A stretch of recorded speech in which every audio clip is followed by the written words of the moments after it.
All right, so talking about some interesting stories, some interesting headlines coming around. This one from Brazil. They just released a statement regarding the World Cup. The Brazil Police Department said that they are warning people not to scream or argue if they are being robbed.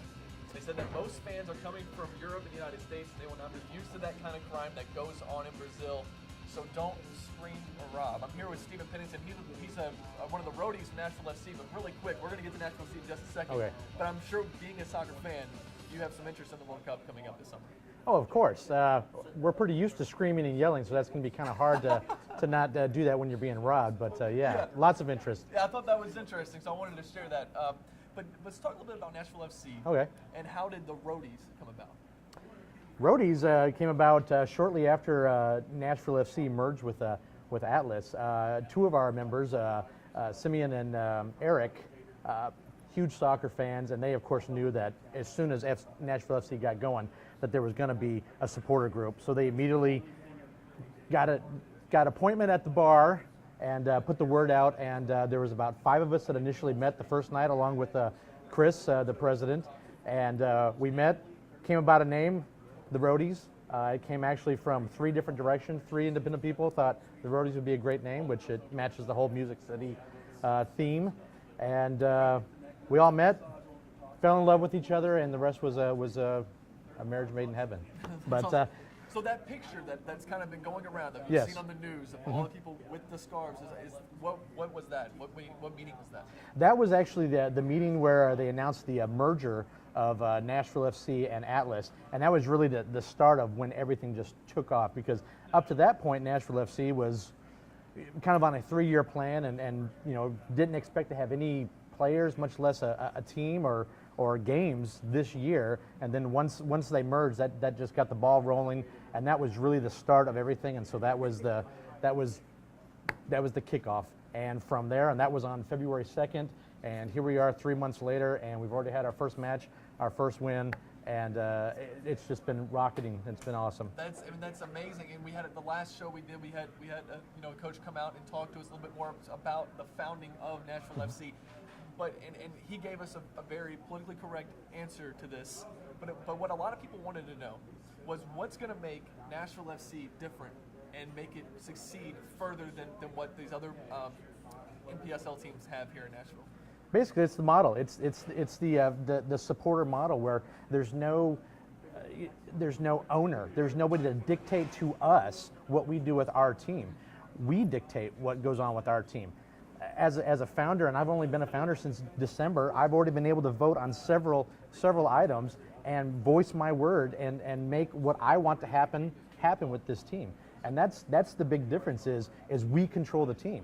If we wanted to change the colors, which we won't, but you know, if it was something like that, that's going to happen. It's not going to be some rich owner coming in and going, now your color is purple, and destroying, you know, everything that's there. We're the ones creating everything that's happening. We're the ones creating the traditions right now, and it's awesome to be able to be at this start.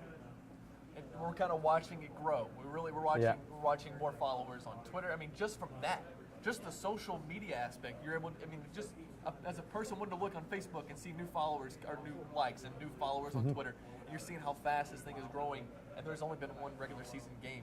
Yeah, it's been amazing. I've enjoyed seeing we've got international people that are joining that will likely never be able to see a game this season because they're in France or England or anywhere else.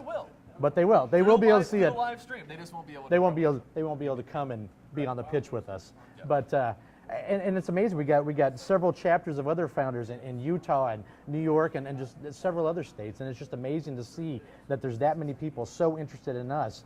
And even though they're so far away, I think people like the model that is the founder-based model that seemed to work for a certain team in Spain, didn't it? Yes, it did. That team would be FC Barcelona. Okay. Okay, good. Thank you. That's what drew me in was the team model. The fact that I could actually, instead of just buying a ticket and sitting in the stands and just being relegated to whatever they decide, I'm actually involved. I'm there. I can reach out and touch the players. They come up they ran up in the stands after the game. Are you going to get that at the Titans game? Are you going to get that at the Predators No. I love both of those teams, but you're just not going to get that fan experience, and you're not going to be able to delve into it like you can with Nashville Well, FC. there's also that feeling of pride in the fact that it's a team that you own. You Yeah. were kind of part. You are a founder. You know, It's literally your team. Yeah. When you say your team wins, it's literally Yeah. my team. That really sank in. We were at one of the tryouts, and after the tryout, we had kind of picked one of the players that was really trying very hard. He didn't make the team, but he was giving it his all and just playing his guts out there. And we were cheering him on a little bit. And then after the tryout, he came up and he said, "Are you guys the owners?" And that was really surreal. We just kind of all paused and like, yeah, I guess we are. And he had respect for us for being owners, and it was unbelievable, to think that my little investment Yes. is garnished that. Yeah, and it's really cool. And I am also a founder as well, so I have interest in Nashville FC, and I haven't been able to be at a game yet. But what they do that I think is really neat. They make it really convenient to vote on things. You just get something in an email, Yeah. and then you're able to basically vote yes or no, and that's what people did for some of the other things that have come about this season. Now, if somebody wanted to be a founder, when can they do that again? Do you know when they can?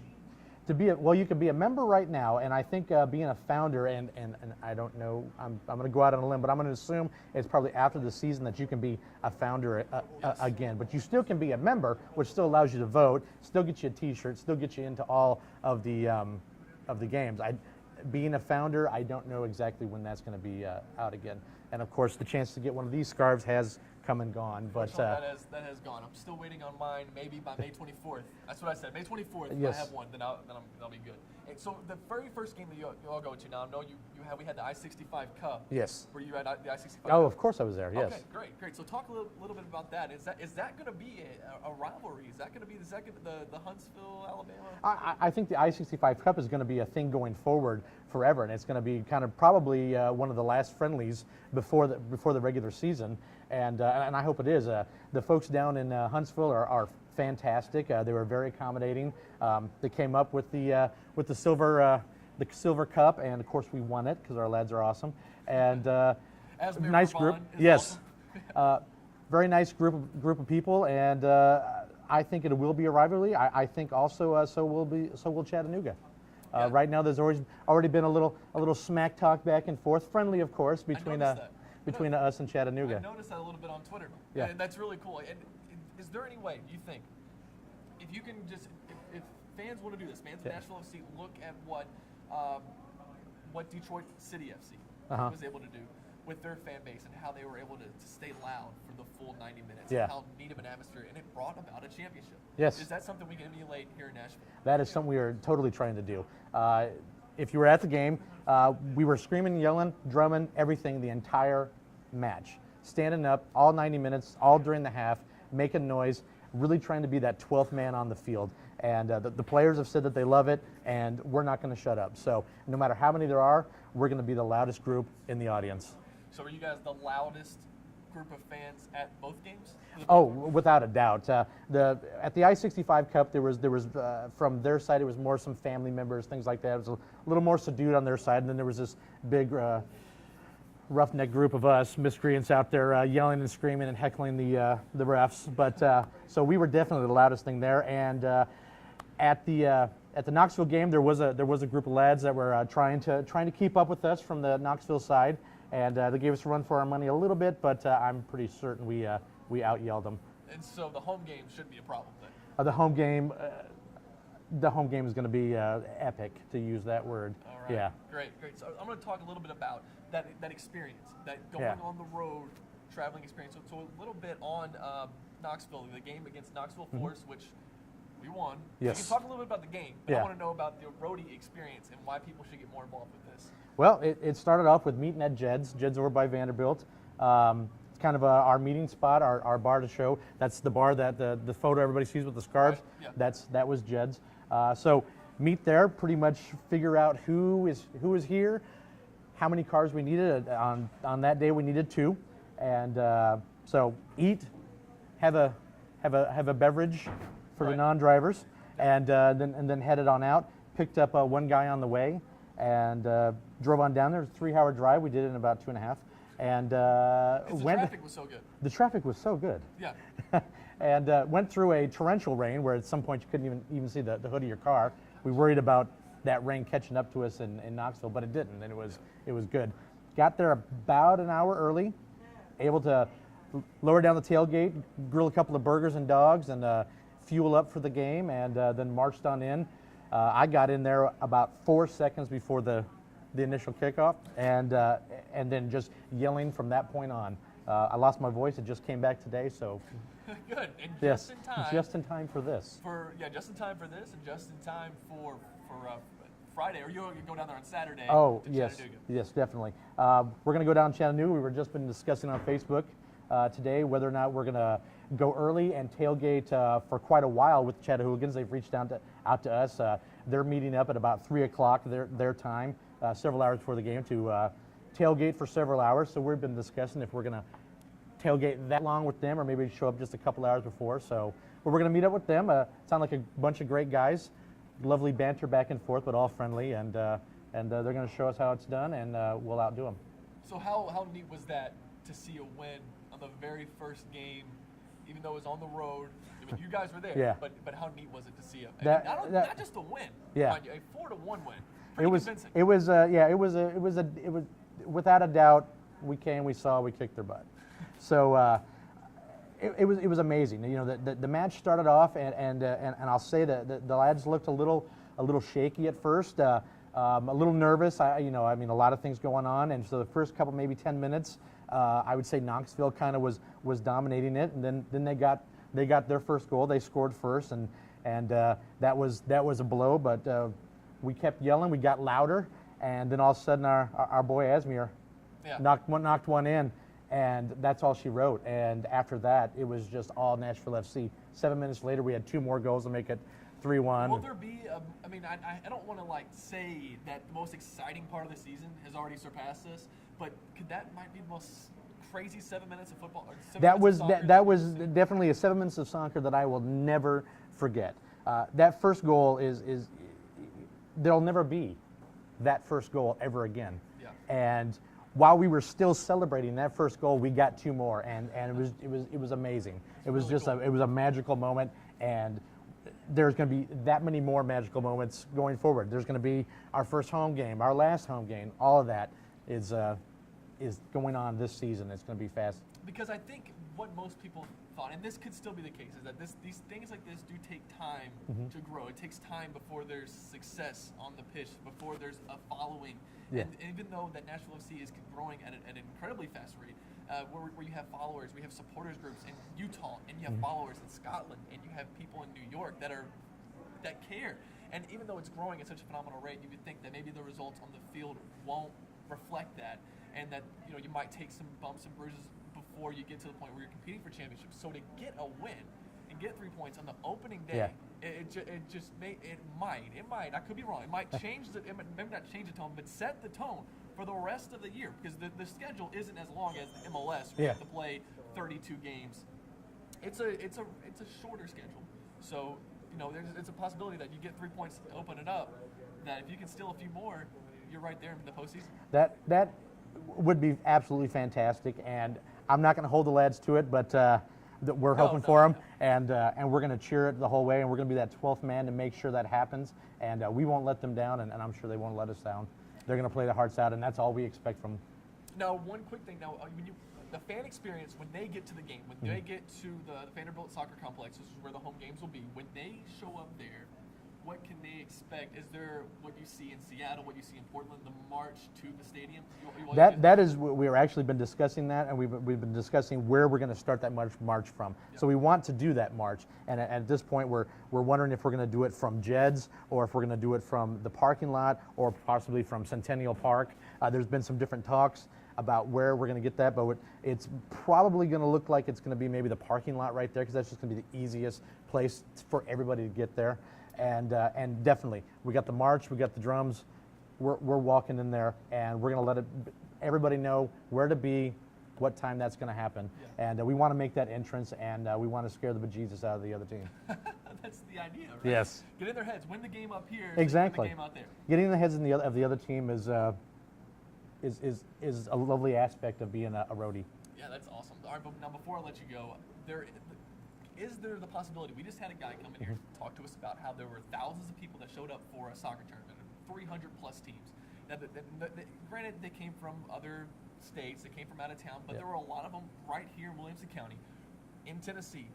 Is there the possibility? I know we're just happy to have a team right now. We're happy to be in the NPSL, but is there the possibility that we could emulate something that you see in Portland, where they went through that the USL, where they went to where now that they're some of the best fans in Major League Soccer?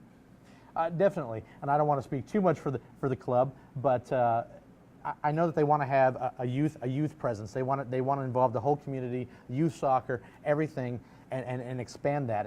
And our problem, and it's a great problem, is we had a 3-year plan, and we're 3 months into it, and here we are playing games. So things have happened so fast that we should be this lucky to have these problems. That we don't have our youth set up yet, and things like that. But it is coming. It is in the works, and we're just so excited that everything's gone so quickly.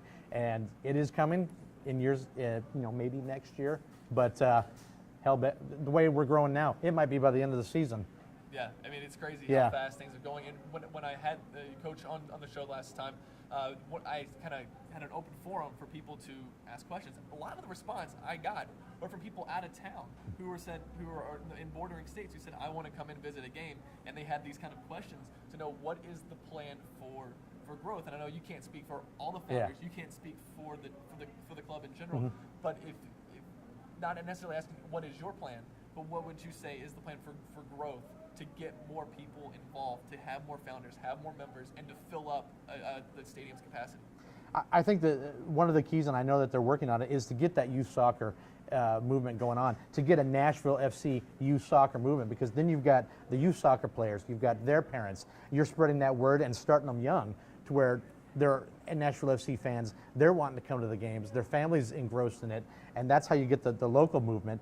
We need to reach out to all the different communities around Nashville and bring those people in as well. Yeah, and that would be it. I mean, if you got your kids involved in it, you got them playing for a youth team, they're going to be there. They're definitely going to be there. One thing I saw at the Knoxville game is they had their youth soccer there, and they had some events for those kids. They had some kicks on the goal and a ball toss, things like that, involving kids, involving the community in the game. That's where we need to go next, and I'm sure we will. So the next game, Chattanooga FC and Chattanooga, predictions. I think it's going to be a good game. I think it's going to be tough. Chattanooga's a good team, and I think we're going to come out on top. All right. Any scores? My prediction on score? Yeah. 2-1. Us. 2-1. That was the score I was actually thinking was 2-1. So, all right. So first home game. Last thing I'm going to ask you. Yeah. Atlanta Silverbacks reserves, May 24th. Need a huge crowd. Yeah. How cool would it be for the first game to see 2,000 people there? It'd be so awesome. That would be amazing, and I hope it happens. All you founders, you better come, show up. When else is there going to be the first game ever? Exactly. I mean, if you got to fly in from somewhere, we know we have founders. I know there's a founder in Scotland. Yes. If he's not flying in for this game. And if you are flying out, reach out. There's plenty of us that would put you up at our house for the weekend. Yeah. Do it. Yeah, I mean, absolutely. it's a grassroots movement. Let's go. You need a place to stay. I got a couple of rooms. Yeah, I can't wait. May 24th. So your predictions for that one? Predictions for that one. I think we're gonna roll over them. I think there's gonna be so much momentum going on in that. I think it's gonna be another like 3-0, 3-1. That'd be awesome. Let's just go ahead and just take 9 points for the first 3 games. Yeah, why mess around? Why don't more teams just do that? Everything else has gone fast for us. Why can't this? Why not just the championship in the first year? If it's going this fast, exactly. All right, Stephen. Thank you. All right, thanks. Thanks for having me.